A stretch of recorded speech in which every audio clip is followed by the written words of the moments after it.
Hello दोस्तों, राधे राधे। मैं रोही केसरी।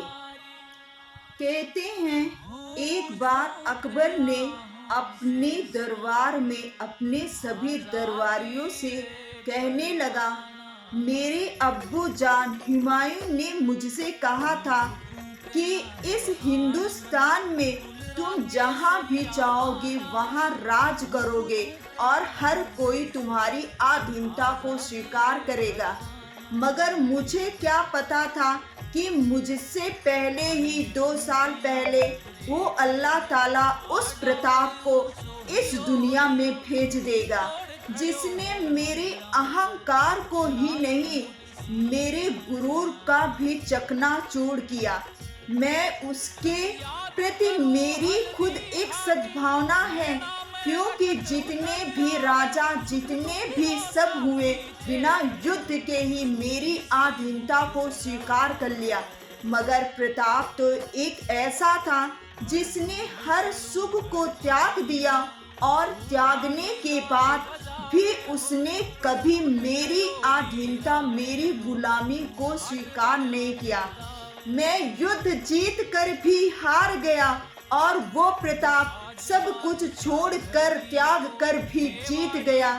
मैं नमन करता हूँ ऐसे प्रताप को। कहते हैं स्वयं अकबर बादशाह जब प्रताप ने इस संसार को अलविदा किया था तो उनके आखिरी जैसे उसे समाचार मिला तो अकबर भी रोया था प्रताप के इस दुनिया से जाने के बाद। कहता था अकबर कि एक प्रताप ही तो स्वाभिमानी था जिसके लिए मेरा भी मन बढ़ने को करता था।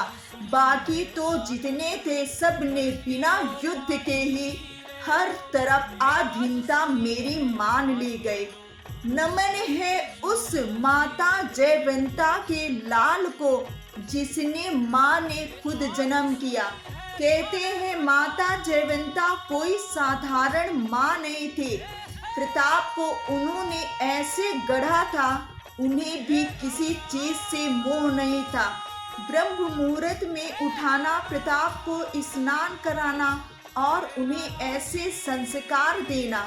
माता जयवंता ऐसी थी कि जब प्रताप बड़े हो गए तो उन्होंने खुद प्रताप से कहा, अब तुम बड़े और समझदार हो गए हो, अब मैं अपनी भक्ति अपनी आराधना में आगे बढ़ना चाहती हूँ और ये सब को त्यागना चाहती हूँ। माता जयवंता बिना बताए, क्योंकि अगर वो बताती तो पुत्र नहीं जाने देते, मगर इसका संकेत उन्होंने पहले ही दे दिया था। वो चुपचाप वृंदावन के लिए चली गई। जब चित्तौड़ छिना तो उन्हें ना चाहते हुए भी आना पड़ा और थोड़े दिन बाद फिर वो वापस वृंदावन के लिए चली गई। उनका जीवन काल वहीं पे समाप्त हो गया। भक्ति में ही वो लीन थे।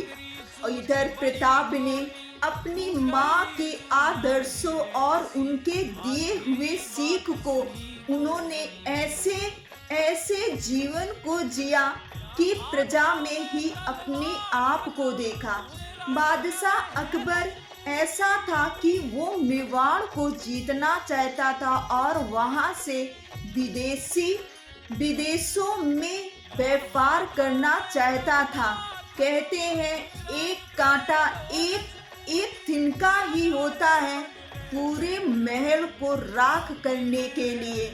उसी प्रकार महाराणा प्रताप थे जिन्होंने अकबर का अहंकार ही नहीं उसके गुरूर को उन्होंने स्वयं नष्ट कर दिया, जिससे अकबर के मन में कभी उठने की फिर चाह न हुई। प्रताप के जाने के बाद अकबर शांत हो गया।